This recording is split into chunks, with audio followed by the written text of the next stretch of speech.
What's up everybody? Welcome back to the channel. Today we're going to be looking at what fancy kicks actually work in a real fight, MMA, kickboxing, Muay Thai, what ones actually work, and what is the best way to actually land them. Should you just be throwing them straight? Should you be setting them up? What is the situation that is going to allow you to land these fancy shots? And which ones, if I don't include them, should you kind of just disregard? Like maybe some sort of 360 kick that finishes, like jumping 360 kick that finishes with an axe kick or something. Yeah, if I don't include it, it's probably not gonna land. And before we head outside, because this is gonna require some jumping and activity on my part, I'm gonna break in to my C keep and get my leg all fixed up, all set up so that I can actually do this without further damaging myself.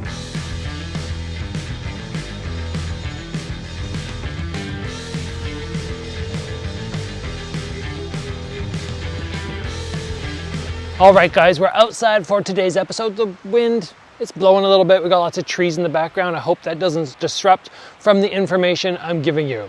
The first thing I want to talk about in the techniques that are fancy that actually work are spinning side kicks and spinning hook kicks. Both of these ones are about as basic as you can get in the fancier kicks, but they are still super dangerous when executing. Why is this so? Why do these things work? Well, off the back leg, when somebody starts to turn, it's hard to make the distinction between is it coming up the center or is it gonna come around? And both of these, because they're fairly quick, can catch people off guard and you can land big shots very fast to either the torso or up to the jaw. Now, yes, you could absolutely just move around and just sort of give a little twitch fake or something and just throw that kick. But if you want more chance of landing, you are best to set these up. How do we go about setting up a spinning side kick or a spinning hook kick? Easiest thing is throw a hand combo first. Now I'll get to some more specific ones after, but really I can do anything. I can step forward, jab, cross, jab, spinning side kick. I could go jab, cross, spinning hook kick.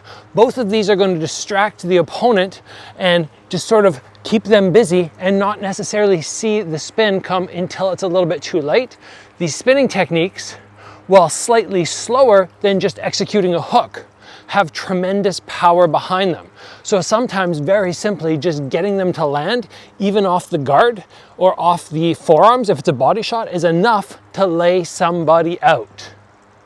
To get very fancy, one of the things that you can do is to swing a hook, but have it miss. You have it miss by about this much, so if their head is here, you go here.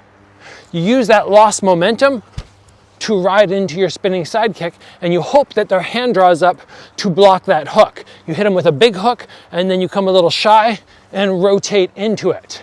For a spinning hook kick, you're trying to draw their hands down the middle so they are no longer protected to the side. Jab, cross, jab, their hands go really tight, and boom, you come around the side. I've got to say, this kinesiology tape from C-Cape is really keeping this foot and this damage that I have structured right now. Let's take a moment and talk about that. So we're taking a pause to thank the sponsor of this episode. There are 2 rolls in each box. Nice little convenient package here. You've probably seen this kinesiology tape on pretty much every high-level athlete at this point. Olympics, UFC, doesn't really matter. Skiing, just everybody's using this because it is so effective.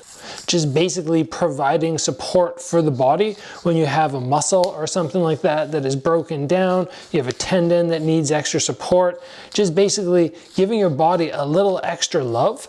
And I have been so fortunate to use this tape over the last few weeks on an injury which I had, and it has just made a world of difference. Up above, I'm going to throw a link there so that you guys are able to utilize some of this yourself.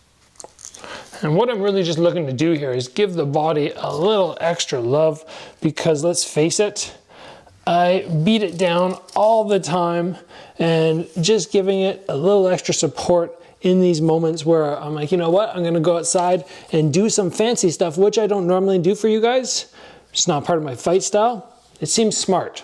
Smart to provide that extra little support so that I can continue with training camp and not have too much damage incur from this flying, jumping episode. If you're interested in taking advantage of getting some of this kinesiology tape, something that you've been thinking about, you're in the market for, you can find so many videos on how to apply this by yourself to whatever injury you may have. You can click the link in the description below to ckeep.com and pick up some of this spectacular kinesiology tape, which I've been using now for about 10 years. Except in the past, I had other people putting it on me, and I'm so thrilled to now be able to just throw this on myself. Oh, and I forgot to mention, there is an Amazon link down below. There's also a website link to CKeep.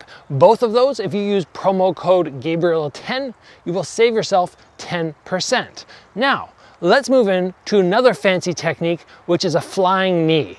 There are many different types of flying knees, and all of them have to be used in different ways, but they are all, in my opinion, equally as effective if you know how to set them up. The first one that works really nice is when you take both legs off the ground and you jump in the air at the same time. You scissor your legs and then fly into the actual knee like so. This one works really well when you're in tight with somebody, you're lighting them up, especially if you're throwing big shots to the side. They start rounding out, and then that shot right there is right for the taking up the middle. I step in, boom, boom, boom. That one lands beautifully. The next one is a scissor knee. For the scissor knee, we are taking one leg up in the air and pumping it to create height. Then midway through, we switch and we land with the opposite one. This is done better at a distance, something like 1, 2, 3, or a jab, cross, hook. I throw this up, I try to get them to react. If they think the knee's coming, then for a split second it changes angles. A lot of times you can catch them and they don't realize what's happening in that fast transition. So 1, 2, 3, and then boom. This one works really, really nice.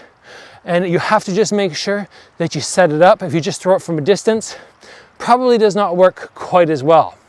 Finally, we are talking about something where we're out of jab range.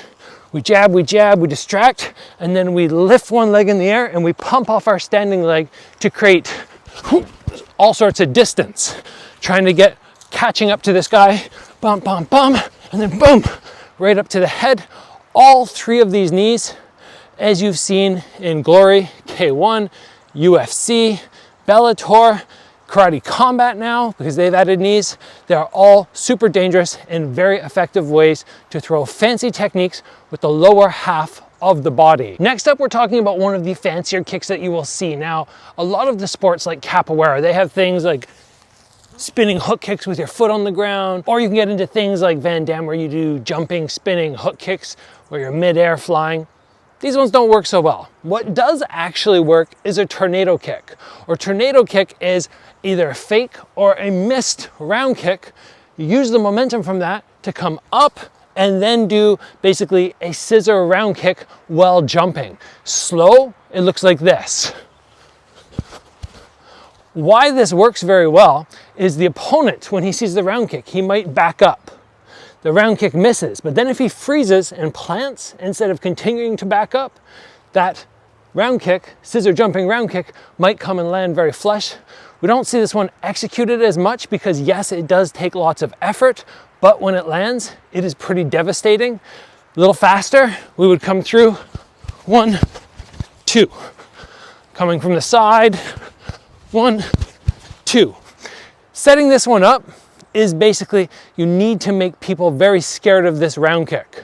So maybe I'm moving around, I throw some punches, I blast it in. Again, I blast it in. If I start missing, I just start doing this. I make them think they're safe. And then out of nowhere, when they start to get comfortable with that and they get comfortable with missing, then I can come through to the tornado kick, which yes, even though it's energy depriving, it does actually work. Okay, the final technique, the final fancy style kick that we're going to talk about today that is actually effective, because there are things like cartwheel kicks and all these fancy things which you'll see Sanchai throw, but how often do you see him KO somebody with them? They look cool, but not that effective. But what does work is these scissor front kicks or scissor round kicks. These, kind of like Karate Kid, are recognized as like crane kicks, but they do have a place, and you will see lots of Muay Thai fighters from a very far distance jump in the air and cover enormous space with these. We'll talk about the round kick in a moment.